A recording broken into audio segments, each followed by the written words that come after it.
The people of Ontario and all of Canada are grateful for your sacrifice. Their dedication and service is something that we honor. In particular, I want to say thank you to the people stationed in Ontario at bases such as Borden, Kingston, North Bay, and of course, here in Trenton. And I've heard how much more it means to the brave men and women in uniform, but I also know that the support of their loved ones, their wives, their husbands, and children means even more. That's why we need to make sure they're taken care of too.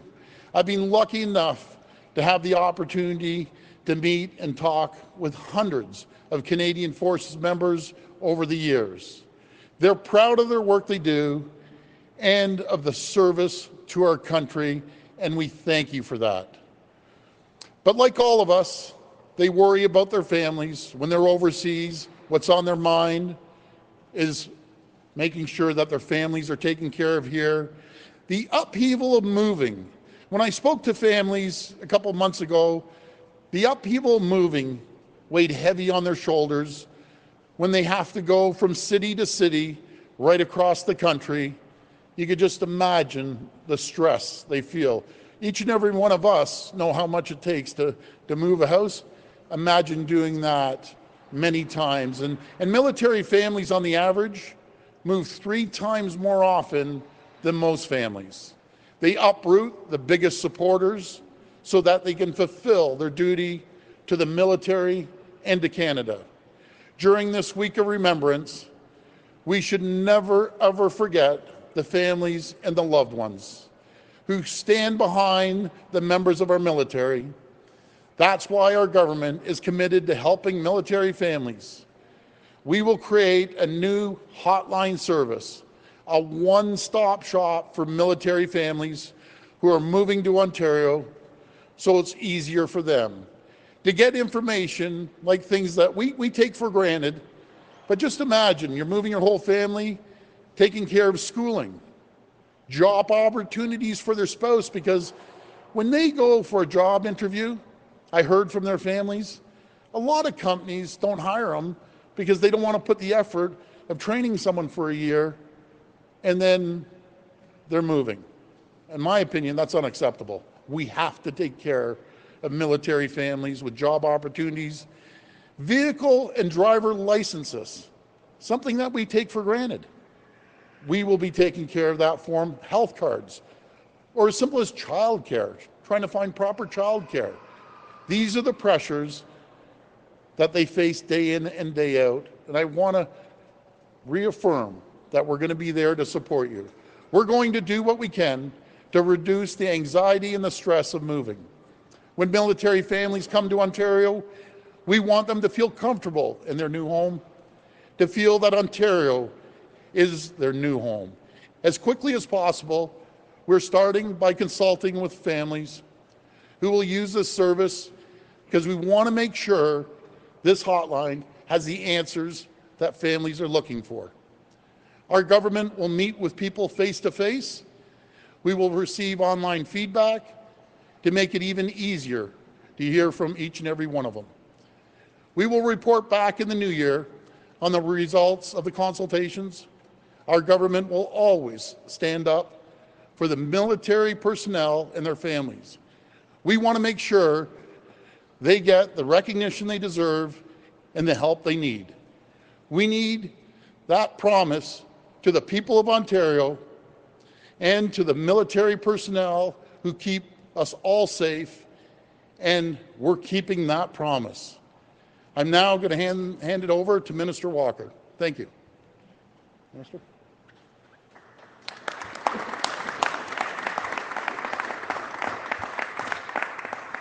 Thank you, Premier. It's truly an honor to be here and to say thank you to the military personnel and their families. It's great to have you in the Bay of Quinte today for this important announcement, and thank you all for being here. This Remembrance Day, we will mark the 100th anniversary of the armistice that ended the First World War. We called it the War to End All Wars, but unfortunately, that was not the case. Peace comes at a great cost and requires constant tending. And that cost is not always measured in the dead and the wounded overseas. The moving, the upheaval and the confusion, just as you are starting to feel at home, is hard, especially with a family. The people of Ontario are grateful to the members of the Canadian Armed Forces and their families who make sacrifices each and every day to help keep us safe. Anyone who has moved with a family knows how stressful it can be. For the men and women in our armed forces, it is even more challenging. On average, military families move 3 times more than other non-military families. Here at CFB Trenton and Meaford in my riding of Bruce Grey Owen Sound, members can be called away at a moment's notice to offer disaster relief anywhere in the world. Our government wants to make life a bit easier for these military family members. As the Premier just mentioned, in our government's first throne speech, we promised to create a dedicated hotline for military families. Through the consultations launching today, we will be reaching out directly to those who will actually use this service, the families of those who serve in our armed forces. The consultations will include online feedback from military families so we can better understand the programs and services needed by them and identify the problems they face when moving to Ontario. We'll also talk with other provinces, the federal government and the Canadian Armed Forces to get a complete picture of any gaps that might exist when members move to a new province. Lastly, we'll hold in-person consultations in military communities across the province. We'll announce these details a bit later, but for families in the National Capital Region, Kingston, Toronto, Barrie, North Bay and Grey County areas, your input is equally important. The online feedback can be provided at ontario.ca/military families. This website also offers an information portal to help families get information on current resources available in the community and offers the opportunity to participate in user research. The results of these consultations will help our government create a dedicated hotline that provides the support and services that military families are looking for. We expect the consultations to take about 3 months, at which point we'll report back our findings. It is our hope that we can make it as seamless as possible when our military families transfer here from bases out of province or country. Thank you all again for being here. I'd like to acknowledge Minister Smith and his team who have taken the initiative and got the ball rolling. I turn over to him to wrap things up. Minister Smith. Thank you, buddy. Thanks to my good friend and the new Minister of Government and Consumer Services, Bill Walker, and the Premier and Minister Scott and MPP Park for being here today in my riding of Bay of Quinte, and welcome to all of you to this beautiful museum. It really is a jewel in our community, the National Air Force Museum of Canada. And welcome as well, and thank you for hosting us to our fine members of the military and good friends of mine. The base commander is over there, Mark Golden, our Honorary Colonel, John Smiley, our Chief Warrant Officer, Troy Zorro. I see Colonel Dan Harris is here as well from Seamless Canada, and representing them, Tamara Kleinschmidt from our Military Family Resource Centre, who's been a great friend and pushing the ball forward on this issue with me for the last number of years. I'm so pleased to be here today to help make this announcement along with the Premier and Minister Walker. Over the last few months, I've had the privilege to serve as the Minister of Government and Consumer Services in Ontario and work on this file closely. Having spent the last 25 years in this region, I've seen military families come and go here at Trenton. Many of them have made their home here. I've spoken with these families and know how difficult the transition can be when coming from another province and country, as has been outlined by the Premier and Minister Walker this morning. And I've heard firsthand from those military families the challenges that they've faced in accessing services and resources when they first moved to Ontario. By launching these consultations, our government is taking swift action to move forward with the speech from the throne commitment to create a military hotline, and I'm very proud of that commitment. I look forward to working with our military families in Bay of Quinte and with the Trenton Military Family Resource Centre to see how we can make life easier for our men and women here at CFB Trenton. I'm also happy to announce that we'll be launching a military caucus at Queen's Park, which is an initiative that I've been talking about for the last couple of years, and I'm really pleased to be able to make that announcement today. It's been something that I've been working for a while, and I'm thrilled to see this move ahead. I look forward to working together with my colleagues across the province in supporting the Canadian Armed Forces who call Ontario home. Thank you for being here and being part of this. Thank you.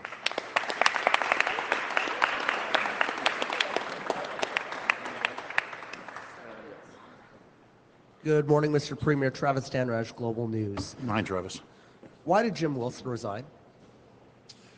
Well, on Friday, I was notified that there was allegations of sexual misconduct from Minister Wilson. We acted decisive. We're very decisive, swift, and asked him to resign. What was your reaction to those allegations, and why did you not publicly state that Mr. Wilson was resigning due to sexual misconduct allegations on Friday? Well, Travis, first of all, I take this very serious. I have zero tolerance for this behavior, and I want to emphasize zero tolerance for this behavior. When we sat down with the person that gave the allegations, they repeatedly asked us not to make this a media story. And I want to make sure that every single person on our team at Queen's Park knows they're going to have a safe environment, and if they come forward, they're going to be protected. And I will do everything I can to make sure that we protect our staff, to make sure they understand they have a safe environment. It takes courage to come forward and put truth to power, and I commend them for coming forward and having that courage. But I can assure every single person at Queen's Park and on our team, I'm going to protect them right to the nth degree. And when they ask me not to contact the media or make it a public story, they're a priority. They're a priority, and with all due respect to the media, they trump the media to make sure the people, the allegations, they're protected, and I will always do that.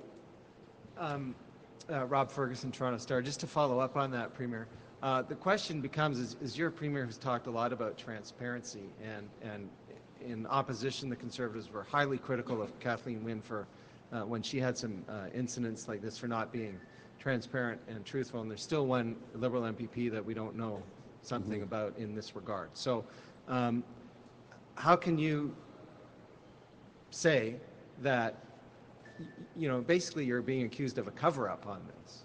Rob, let me be very clear. We were decisive on our decision. We followed up with the proper protocol. We have an investigation going immediately.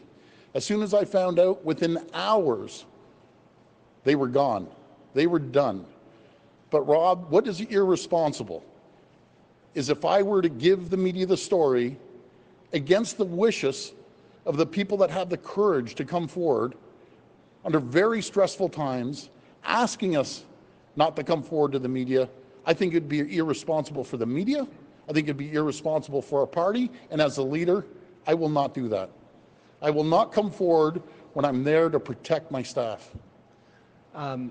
Just to follow up on that then, there were members of the government that were leaking disparaging things about Minister Wilson and about Andrew Kimber, despite you saying this. So how do you square that circle? How do you close that circle? Again, Rob, my job as leader and as Premier is to protect the team, to protect people from Ontario. And it does take courage to come forward. I want to make sure our team is very clear. I have zero tolerance for this behavior. I won't put up with it. We follow the proper protocol. They were gone immediately. An investigation was launched immediately. And we assured the people that came forward with the allegation that they're going to be protected. They asked over and over again, can you please protect this, make sure this isn't a media story? So again, the people of our team trump the media every day. Every single day when serious allegations like this come forward, we aren't going to tolerate it.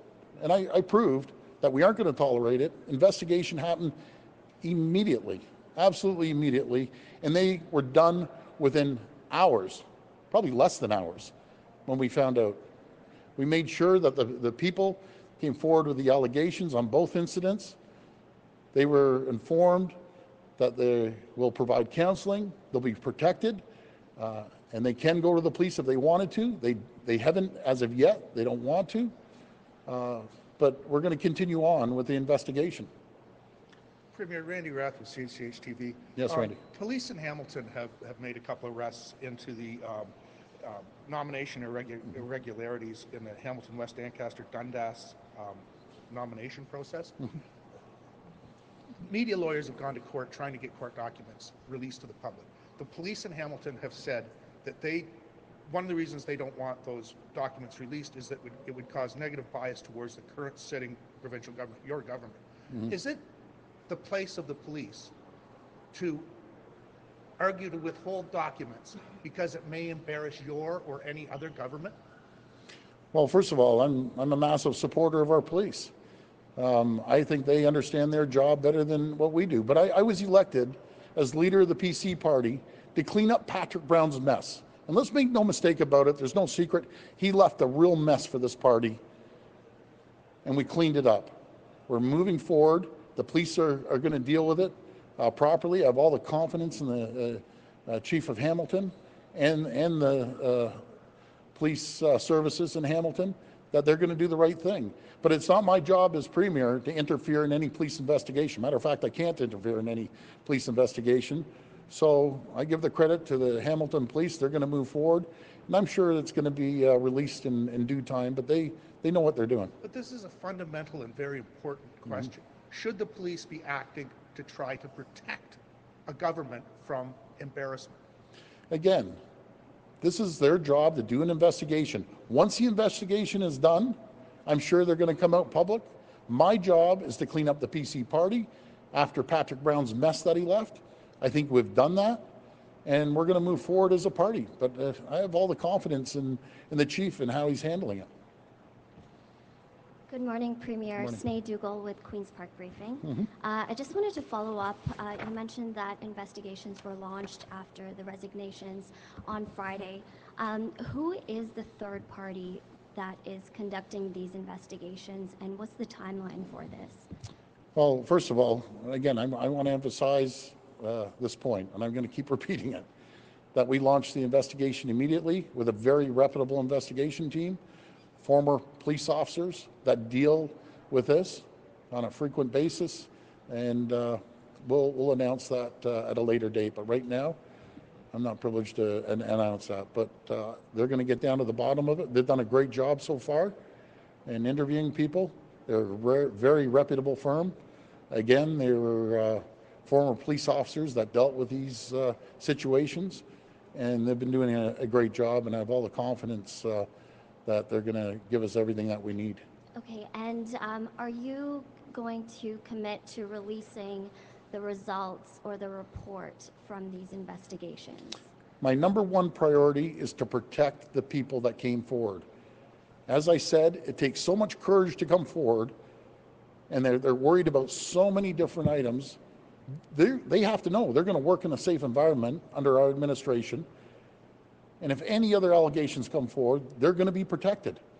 Every single person that's come forward, they said, I need to be protected for so many reasons. That's my highest priority, is to make sure they're okay, they get any counseling they need. They're always going to be protected under my watch. And we take this seriously. I have zero tolerance for this. As I think I demonstrated on Friday. Within hours, they were gone, done. Yes, Cynthia. Hi, Premier. Hi. Can you comment about the bombshell revelations about Tony Clement last night? And it seems a lot of male politicians are getting themselves into trouble these days. What is your advice to them, and where do you personally draw the line on bad behavior? Well, Cynthia, I found out this morning about Tony Clement. I understand it's under RCMP investigation, and I believe he's stepped down. Again, I have zero tolerance for that behavior. I can't comment on what the federal party is going to do, but I have zero tolerance for that. Very simply. So what is your message, though, and where exactly is the line on bad behavior? What are you telling your own MPPs on what they can and cannot do? Can they date people in the party at Queen's Park? Can they send them late night messages? Like, where are the lines?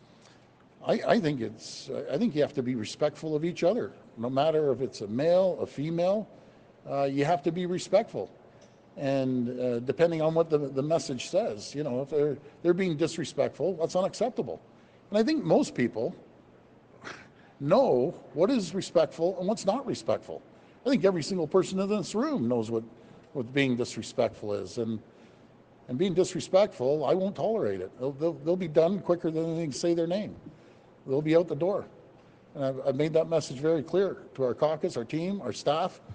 But I want to make sure the staff understands that they're going to be able to walk into my office, their manager's office at any given time if an allegation comes up, and they're going to be protected. I'll protect them with my life.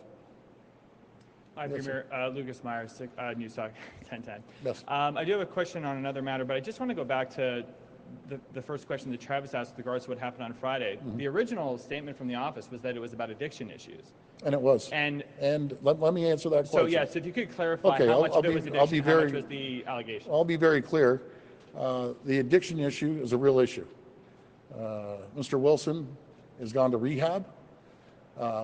Following that, immediately after, they said there's been allegations. And the person that came forward with the allegations has to be protected. And I'm gonna protect that person, no matter who it is. And it was so important to this person. And again, I use the word courage because that's what it takes. It takes courage to come forward and confront people that do this. But we acted immediately. We launched an investigation as soon as we heard it, and I'm not going to put up with it. I just won't put up with it. But I want to make sure our staff knows that my door is open, their manager's door is open at any given time. So to be very precise, if it comes between telling the media and protecting someone, I'm protecting someone. I'm just going to do it. It's nothing against the media. I think everyone in the media understands that. I'm sure it's happened at your own companies. It has happened at your own companies, actually. And you want to protect the person over anything. So in that case, I guess the follow-up would be if it was both the addictions and the allegations, was the allegations something that just kind of, it went over the line? Or? No, the allegations, as soon as we mentioned the allegations about the investigation, I think we're going down a rocky road there after this person came forward and asked us numerous times to make sure it's not a media issue. You know, the media are pretty smart people. Okay, that's Doug Ford saying the media are smart people. It would take about 3 seconds to figure out who this person was. And I'm not going to do that to this person. Hi, Premier. Colin DeMello from CTV Hi, Colin. News. You said earlier that Jim Wilson was asked to resign. Did he resign of his own accord, or was he asked to resign? He was asked to resign. And he did so after He did. that. If he had not resigned, were you willing to fire him? He would have been fired instantly. Okay, and let me just ask, who within your office was it that had the final say on putting out that statement on Friday? Was it yourself? Did you authorize that statement that did not include the sexual misconduct allegation? Colin, at the end of the day, I'm fully responsible for anything that happens to our party or down at Queen's Park. And yes, I approve that statement, making sure on condition that we're going to protect the person that came forward. Yes. Hi, Premier Farah from CBC News. Yes. You spoke earlier about creating or making sure that there's this comfortable and safe environment in Queen's Park. In the span of a week, we've seen the departure of your senior cabinet minister, Jim Wilson, for this allegation of sexual misconduct, and the departure of one of your senior advisors as well. What does the vetting process look like for these people, and does that need to change?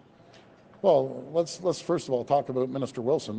Minister Wilson's been around all the way back before 1995, I believe. I think he got elected in 95, or could have been 90.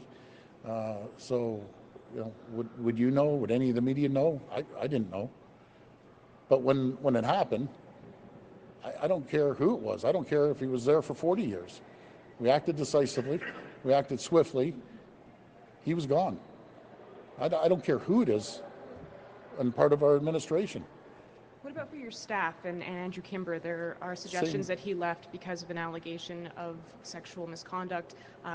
Is that true, and should that vetting process change as well for staffers? We have a pretty good vetting process, but can there always be improvements anywhere? I would say we can always improve, which we're doing. But again, he lasted about a minute when we found out, and he was gone too. But even with the person that came forward, the allegations with himself, you know, they wanted to be protected. And I'm sending a clear message to our team. Come forward. If there's any other allegations, please come forward. You will be protected. And this is proof in the pudding that I'll protect them no matter what it takes. Because that's everyone's priority. It should be the media's priority, and it's my priority to protect individuals like this. Yes. Hi, Premier Ford. Laura Stone with the Globe and Mail. Yes, Laura. I'm just wondering if Jim Wilson actually admitted to these allegations, because right here you are basically convicting him of having done something when you're discussing allegations. So did he actually say that he did these things? I can't discuss what he said, but he understood. He understood the situation, and he understood that he needed to leave the party. And are you willing to put a process in place at Queen's Park? I mean, you mentioned if someone has a concern, they can come to you or they can come to their manager.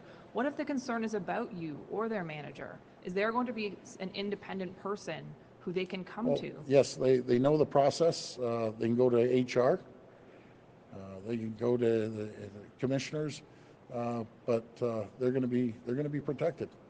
At the end of the day, I think we have a pretty robust process down there. Can we always make it even tougher? Absolutely we can. There's no denial on that. But I think we have a very good process, and I think it was proven on how quickly we moved on this. I'll move as quick in the future if there is any allegations in the future, and I just pray to God there isn't. I really do. I want to make sure that it's not just our party, all parties, anyone that works at Queen's Park, they should have the right to be able to walk in and feel safe in their work environment like anyone in Ontario should. Hi there, this is Lorianne Little with QNet News. I was just wondering with regards to the new military family plan, if that is just a service that the province is offering or if there'll be some sort of financial aid as well. Well, it's a service. It's gonna cost us money to do it, but we're gonna make sure that we take care of our military families. When I sat down with there was 4 families at the military college, and you sit down and you know their asks are so modest, but it meant so much to them. It was very humbling. Thinking, I'm saying, what can we do? And they come up with simple things, but they're huge in their mind about finding a school for their children, getting childcare, proper childcare, or as simple as getting a health card or a driver's license. We're going to expedite it. They're jumping the line, they're going to the front of the line, and we're going to go through my office, and we're going to get it done. Bang, bang, bang, bang. But what really bothers me, and this is a shout out to all companies in Ontario, that if these men and women are willing to serve, put themselves in harm's way for us, for our freedoms, the least thing you could do is give their spouse a job. You don't understand how important it is to military families and being overseas. When I talk to the people on the front lines overseas, and as bullets are flying across their head, they're thinking, this is the last time I'm going to see my family? Are they going to be taken care of? I'll make sure they're taken care of. And we want them to come home safely. Last question. Premier, hi. Sean Jeffries, Hi, Canadian Press. It's been 6 days since the initial report of Mr. Wilson's resignation took place. Why has it taken the government so long to clarify that there were actually allegations of sexual misconduct here? Well, let's just add up, not that it makes a difference. It was Friday afternoon, it was Wednesday morning, but that doesn't matter if it was 4 or 5 days. Again, we launched this investigation. It would have been careless, reckless, premature to go out there without us knowing. That would have been the worst thing to do. On top of that, when the people are coming up, and it's not easy for these people. It was tough, and I commend them for doing it. I can't release it to the media. I'm sorry. I got to protect them. Again, I go back. It would take the media about 3 seconds to figure out who it is, and that's it. The media has a job to do. They'd publish the person's name, and then not one single person after that would come forward after the media got a hold of this person. So I'm protecting the person, and we're addressing it, and we moved rapidly. swiftly. I just want to be clear. So is the investigation ongoing or has it concluded? No, it's still ongoing. And you weren't committing at this point to releasing the results of it, even in a way to protect the victim? No, because the victims are saying they don't want the media. Now it's turned into, a big media situation, which I understand. It's not the media's fault. And it's not the people that came forward's fault. It's the two people that did this. It's their issue. They're done, they're gone, see you later. Now our job is to make sure that we have a safe working environment, which we will, and I truly believe we have, and to make sure that there's not one single stone unturned. We're going to turn over every single stone, talk to every single person, and that takes a while. We have quite a few people, and right across the board. But I think we're sending a very clear message that this isn't going to be tolerated. It just won't be. All right, thank you very much, everybody. And thank you for your time today, everybody.